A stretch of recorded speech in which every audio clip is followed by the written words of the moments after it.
ನಮಸ್ಕಾರ ಎಲ್ರಿಗೂ.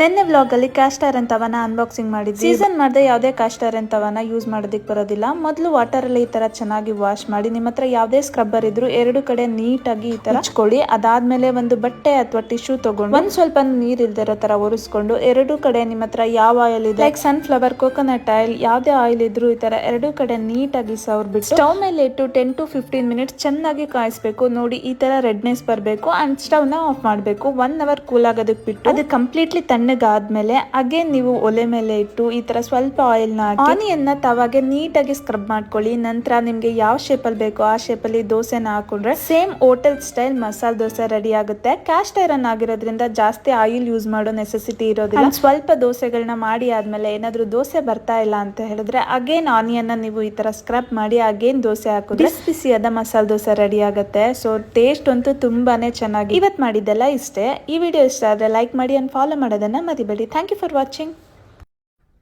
Bye bye.